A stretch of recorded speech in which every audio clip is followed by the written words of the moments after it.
Hi, today I'm doing a Q&A video and I'm answering all your questions.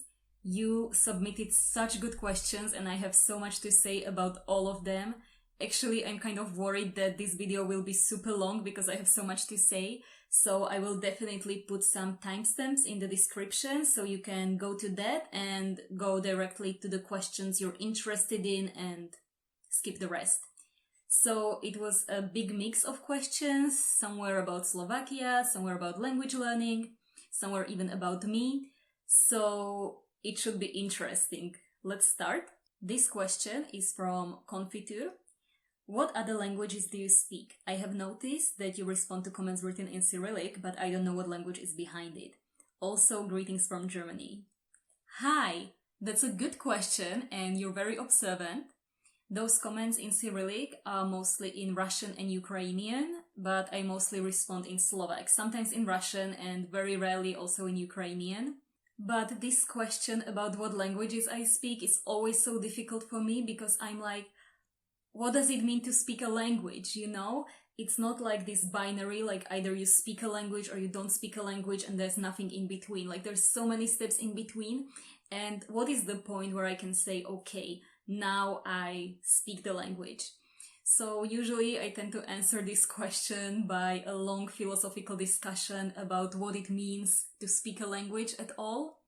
But this time I'm going to try to give a more satisfactory answer. So here's the list of languages I speak, starting from the most fluent. So Slovak, obviously, Esperanto, English, Russian, and Swedish. And I think that's it.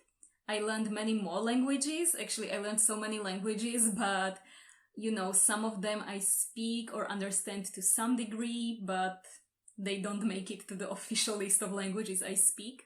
I learned some commonly taught languages like French and German, but also some more obscure ones like some more artificial languages or Old Church Slavonic or you know, some other ones that I don't have much opportunity to speak at all.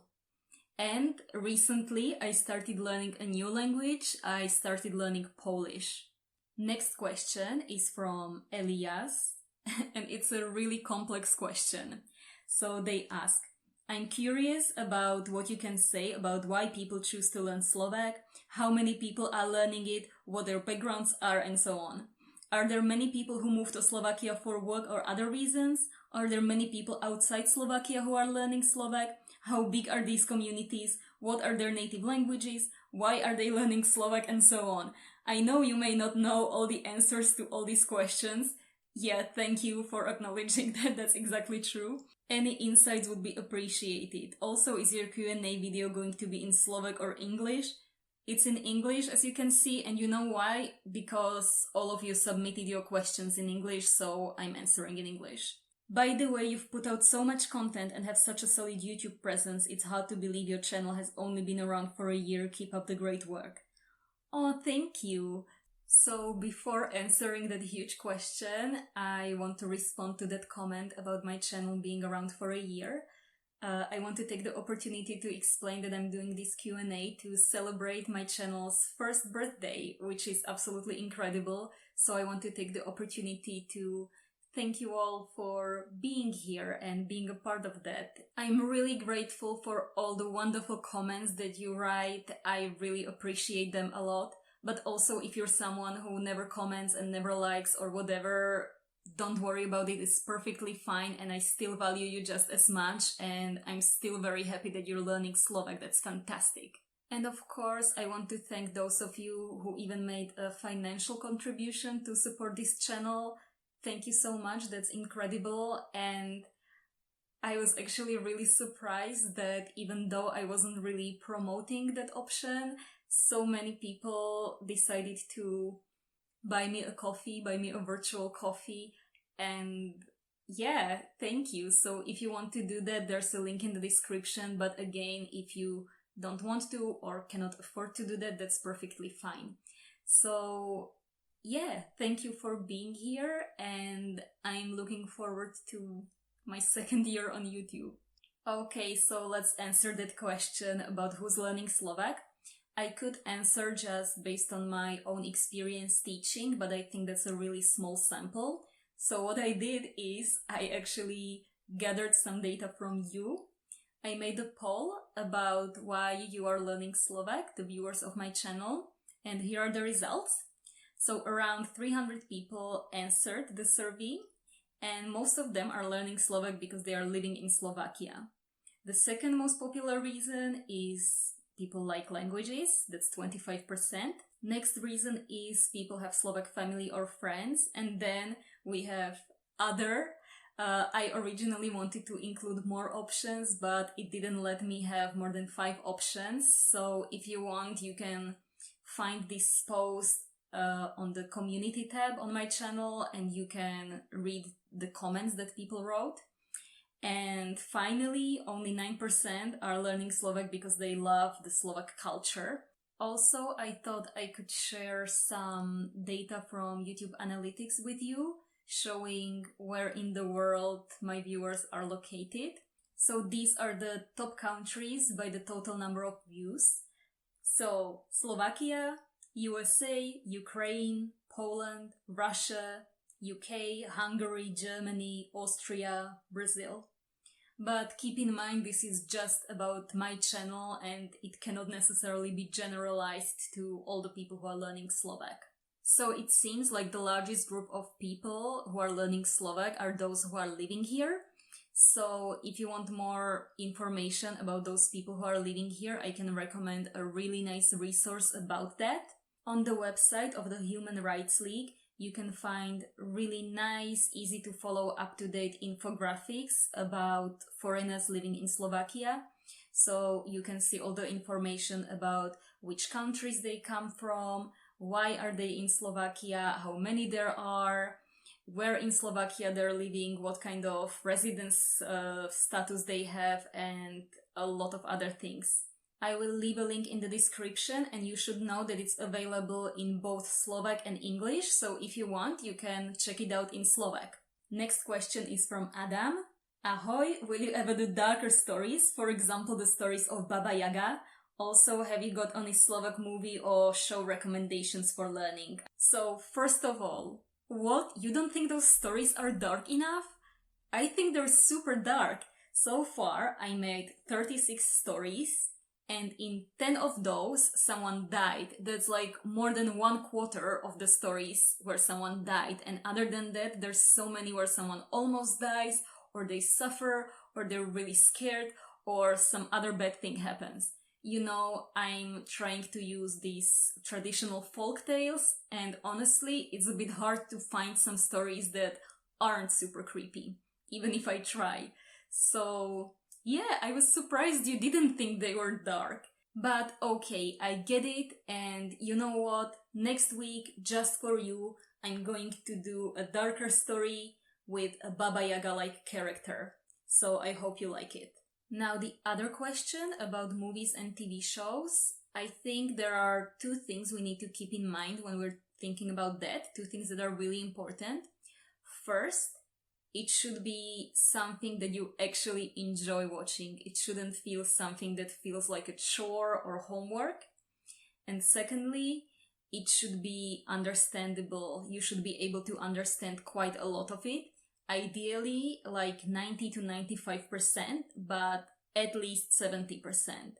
And I know this can seem counterintuitive to some of you, but research shows that the more we understand, the more we're learning. So actually, it should be easy. The easier it is, the more you're learning. I know that some of you think that it's counterintuitive, but it's true. If you listen to a lot of Slovak, but you actually don't understand any of it, then it's not effective at all. So based on this, I have 2 answers, one for beginners and one for more advanced learners. For beginners, it's always hard to find something that's comprehensible enough, but recently I discovered the perfect TV show. Peppa Pig, Prasiatko Peppa. So this is not a Slovak show, it's British, but it's been translated into many languages, so you can use it to learn anything. For example, I recently started watching it to learn Polish. And it's a really cute children's show. The episodes are really short, the plot is really simple, and also the language is really simple. So it's like perfect for beginners. I just want to give credit for the Peppa Pig recommendation to my friend Ariel Goodbody. I found this tip in her newsletter for the podcast Easy Stories in English. And I always find such amazing language learning tips in the newsletter. It's a really good source of information. So even though the podcast is focused on teaching English, you will find useful stuff for learning any language in general. So I will put the link in the description and you can check it out and subscribe if you want. For more advanced learners, when you don't have to worry so much about the comprehensibility of the TV show, you should focus more on the second point about enjoyability. So I actually cannot make a general recommendation because it depends on what you like, right? Maybe you like romantic comedies, maybe you like criminal dramas, maybe like me you like feel-good children's shows. So it's up to you. But the good news is that all the big TV channels in Slovakia have something called archive on their website where you can see all the different TV programs and you can browse these and you can watch them online. I will put the links in the description to the 3 biggest channels, to their archives, and there you can browse the different TV shows. I recommend that you start with TV Joj because their archive is actually organized in a really nice way where you can browse by categories, by genres, so this can be a good way to explore what you're interested in. Tak, tu sú kategórie. Here are the categories. Športové, romantické, dokumentárne, komédie. I hope this helps even though I didn't recommend a specific show, but also I think we can all help each other. So I would like to ask all of you, if you have some Slovak TV show that you're watching and you think it's good for learning, please share it in the comments. Anchi asks 3 questions. Wow, that's a lot. But before I get to the questions, I want to say that I found out that Anchi has a YouTube channel. And on that channel, they talk about what it's like living in Slovakia as a foreigner. They talk about Slovak food. Sometimes they talk about Slovak language. Sometimes they talk about the differences between Slovakia and Vietnam. So if that sounds like something you're interested in, you should go and check it out. Do you also teach adult foreigners in real life? Sorry, it's a bit personal. It's okay, it's not too personal, but thank you for thinking about my boundaries. I really appreciate it a lot. So yes, I do teach adult foreigners in real life. Actually, I have 2 Slovak teaching jobs. So one, I teach open courses organized by the IOM, International Organization for Migration, and these are really awesome because they are very accessible and they are for free.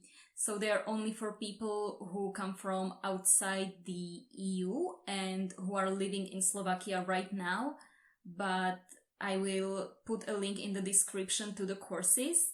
They are organized in general 3 times a year, and I think the next one starts in September. So you should definitely check it out and also maybe check out the other things on their website because they have so much other useful stuff for foreigners living in Slovakia, like legal advice, employment advice, and so on. And once again, it's all for free, so I definitely recommend it. And you know, the courses are really good and all the other teachers who are teaching those courses are like really amazing and I really like working there. In my other job, I teach exchange students who came to Slovakia to spend a year at a secondary school here. You asked if I teach adults, and technically they're not adults, they're like 17, so almost there, but they're just really awesome and I really like teaching them. I also want to say that I get a lot of messages from people asking about whether I offer private lessons, and the answer is no. Maybe I will do it sometime in the future again, but right now I don't do private lessons, sorry. I find your method is modern and effective for beginners. Is it a popular method now of teaching languages in the world, or you came up with your own way? I definitely didn't come up with it on my own, it's very much based on research. If possible, I would be glad to hear about the base of your method and a bit more tips on learning Slovak grammar. Now I'm struggling with the suffixes. What I am doing is hearing your stories, repeating and trying to analyze the grammar points. Great questions. So the theory behind my method was developed by Dr. Steven Krashen. I could talk about it for hours, but actually I made a video in simple Slovak where I explain it, so I will just put a link to that in the description so you can go watch it, because I feel otherwise I would just repeat everything I said in that video. But okay, I can try to summarize it in like one sentence. So basically Dr. Krashen says that we don't learn languages by explicitly learning the grammar rules, but rather we acquire it naturally by understanding messages. It's called comprehensible input, and you all learned your first language, your native language, through comprehensible input. So what I'm doing in these videos and also in my lessons is I'm providing you with comprehensible input, and the only thing you have to do is listen and understand what I'm trying to say. And you don't have to analyze the grammar at all. Now, I understand that you are not getting the suffixes right when you're speaking or writing, and I get it, and I get that you are probably feeling some frustration around that, but you just need some time and lots of input, and once you have enough input, the suffixes will just come naturally on their own in the correct way, and you will not even have to put any effort in it, just like in your native language. So my tip for learning grammar is don't learn grammar explicitly. Just get lots of input, lots of comprehensible input by reading and listening to Slovak that you can actually understand. Also here on YouTube, I'm mostly using a specific method called story listening, and it was developed by Dr. Beniko Mason. And in classroom, I use some other tools and methods, but I think that for YouTube, this story listening is the perfect method. And you ask if the method is popular. Yes, it's very popular, but not in Slovakia. I literally don't know a single person in Slovakia apart from me who teaches through comprehensible input. So I'm bringing some innovation, I guess. Next question is from Janoš. Hello, I follow you from the beginning. That's really awesome. My question is, what is your original occupation? Good question, but I don't know if I have an original occupation. Like, I had some small jobs before, but I think teaching is the only profession that I've ever identified with, so I guess it's teaching. But the thing is, I haven't always been teaching Slovak. I have to say that even though I've only been teaching for a short time, I've experienced a great variety of different subjects and different kinds of institutions. My first teaching job was actually at a university, then a secondary school, then a primary school, and now I'm back to secondary school. And I also have experience teaching adults in different kind of institutions. When it comes to subjects, I used to teach English and Russian, but I also used to teach mathematics and also civics. And I'm teaching civics until today. So civics is like a mixture of different social sciences like psychology, economics, and so on. I can tell you what I studied. Maybe that's what you meant by this question. I studied languages and literatures. My bachelor's degree is in Russian and Dutch, but I actually don't speak any Dutch anymore, so that's weird. I also did some Ukrainian, which is my absolute favorite. Unfortunately, I cannot speak the language super well, but I just really love studying the literature and culture and history and just everything to do with Ukraine. It's the best. And I also have a master's degree in gender studies, and actually this is something that I identify with even more than with languages. So I'm going to be honest with you. As you can see, I have never studied Slovak language / literature / culture / anything, and I know much more about Russian literature, for example, than Slovak. And secondly, I never actually studied teaching. So it's actually amazing to me how I managed to have all those teaching jobs. Okay, to be fair, I did study some teaching, but what I mean is I don't have an actual full degree in teaching. Olra asks, Are there any language learning YouTube channels that you watch? Yes, I watch so many language learning YouTube channels, and I would love to share with you some channels which use the same method I use, but they use it for teaching other languages. You know, at first I just wrote a list of my top 5 language learning YouTube channels that I recommend, but then I looked at that list and I was like, wow, this is super Eurocentric, and also it's really centering languages that have a huge history of colonization. So I just think it's really important to reflect on that, you know, and while we can enjoy the beauty of languages like English and Spanish and Russian, we should also keep in mind that the reason why these languages are so popular and why so many people are learning them is actually rooted in a history of colonialism. So that's why I want to start by recommending a channel for learning Scottish Gaelic. It's called Gaelic with Jason. I can also recommend something for Korean. It's called Comprehensible Korean.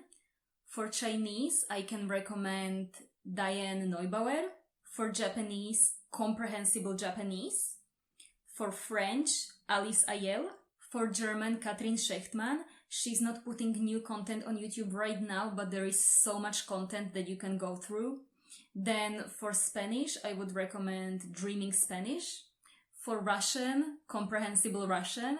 And for English, Easy Stories in English. But for this one, the YouTube channel is fine, but what's even better is the podcast.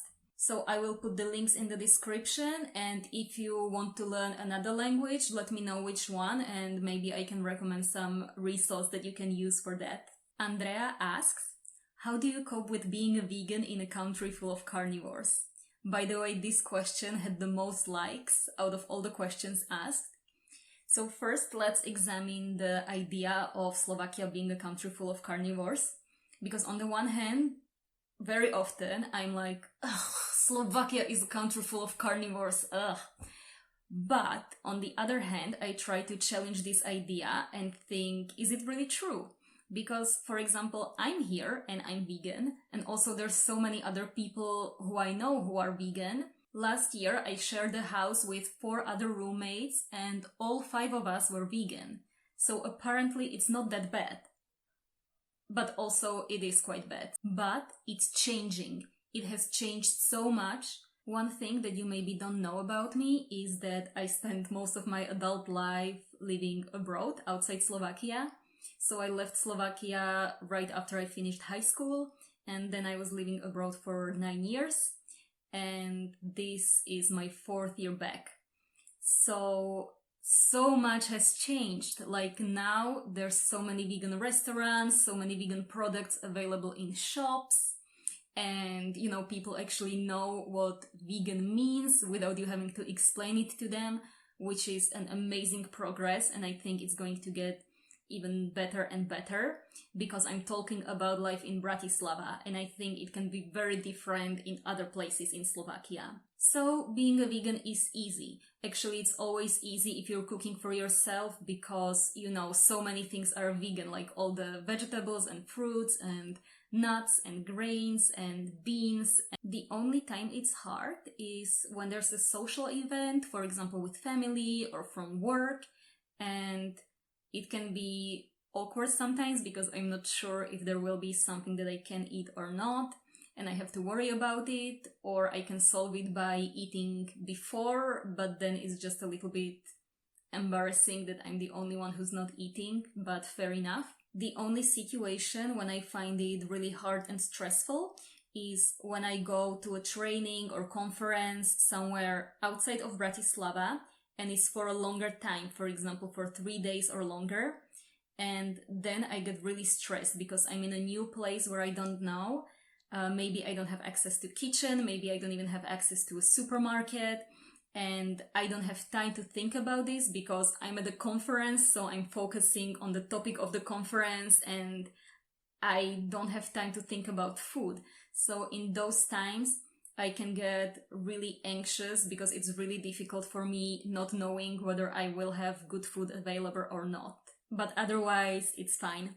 Maybe what you meant was how I'm coping emotionally with, witnessing the exploitation of animal and being in a society where it's totally normalized and nobody cares. Yeah, that's hard, but I think it's the same in Slovakia and everywhere else in the world. The next question is from Helena. Ahoj, I would like to know how is organized a day in a typical Slovak family. Thank you for that question, but actually I'm not going to answer it directly because, how can I talk about a typical Slovak family if there are so many diverse families in Slovakia? I think that the notion of a typical Slovak family is actually problematic, and I'm trying to disrupt the idea that there even is such a thing as a typical Slovak family, because it just reinforces some stereotypes that can be really harmful for the many, many families who don't fit into that narrow idea of what a typical Slovak family is. And just to be clear, I know that that's absolutely not what was intended by this question. I know that. But the truth is that when we say a typical Slovak family, there are some unspoken assumptions hidden in it. It's a white, straight, middle-class family, but in Slovakia there are so many people who are not white, and they are not straight, and not middle-class, not ethnically Slovak, not able-bodied, and so on. And we hardly ever see these people represented in textbooks or other learning materials, or in popular culture in general. So I always try to avoid talking about a typical Slovak person, and instead I try to talk either about myself or some other specific person, because Slovakia is so diverse and it's not homogeneous at all as we'd like to imagine it is. So if you're interested, I could make a video about my typical day, although most of my days don't fit into the normative idea of what a typical day should look like. But, for example, my Wednesdays are kind of normative, so if you want, I could make a video about my Wednesday in Slovak. So if you're interested, let me know in the comments that you want to see a video about my Wednesday. Now there are 2 questions from Albertulo. Hi, I would like to know, how did you come to the idea of teaching Slovak with this wonderful method? So originally I was teaching with a different method. I was using the communicative method, which is like the most popular mainstream modern method. And it was fine. I liked it. It was okay. But then I was introduced to teaching through comprehensible input, and everything's changed. Nothing is the same. And I'm so grateful that I discovered this method. This is the 3rd time in this video that I mention Ariel from Easy Stories in English, but I guess she's influenced me in many amazing ways. And it's thanks to her. She's the one who introduced me to comprehensible input, and it really blew my mind, because since then, teaching is just so easy and so full of joy. I mean, I did like it before, but now it's just so much better. And changing to teaching through comprehensible input really required a shift of perspective, because now I'm not really teaching anymore, right? I'm only providing input for the students, and my job is just to make sure that they understand the input and they enjoy it. So it's a really different approach compared to what we think about when we think of teaching. And if you're asking about why I decided to start this YouTube channel, it's because I realized that there aren't that many resources for learning Slovak, especially free and accessible ones. So I wanted to change that, because not everyone has the luxury to have access to Slovak lessons. Some people cannot afford it, some people live in a place where there aren't any Slovak courses available, and there can be many other reasons. I think it's really important that everyone has access to education for free, and also here on YouTube, I can offer my teaching to so many more people than I would be able to reach otherwise. I would like you to do an analysis about how people from Slovakia see the country, what they think about the evolution in the last years, economy, society. Do you have a modern and open mind about feminism, LGBT, and are young people educated about such things? or are you more traditional? Wow, that's a huge question, but thank you so much. I love this question. And again, I cannot speak for the entire population of Slovakia because Slovakia is not a homogeneous country and people are very different. So I can only tell you my opinion, but it doesn't mean that everyone in Slovakia has the same opinion. Not at all, actually. So obviously, or not obviously, but I'm a feminist and I'm queer, and these topics are really important for me, as well as social justice topics in general. And because of that, I sometimes think Slovakia is not a place for me. I don't fit in here, and I'm gonna go in this sexist, misogynist, homophobic, horrible place. But again, just like with veganism, I try to look at it from the other side and see that, first of all, it's not so bad. Like, there are places where it's worse, but that's not an excuse. But mainly, there has been so much progress and so much improvement. As I said, I spent most of my adult life living abroad, and so much has changed during that time. When I was in my mid-20s, so about halfway through my time abroad, I remember like embracing feminism and thinking literally, wow, I can never go back to Slovakia because I don't know a single person there who shares my views. But now, 10 years later, here I am, and I do know some people who share the same views. And, it's far from perfect. It's definitely far from perfect, but it's getting better. And about young people, let me say something hopeful so that we can end on a hopeful note. So not only there has already been a lot of progress, but I think there is going to be more progress in the future in what I see as the right direction. Because working with young people really gives me so much hope. Their attitudes are so much more promising than those of the older generation.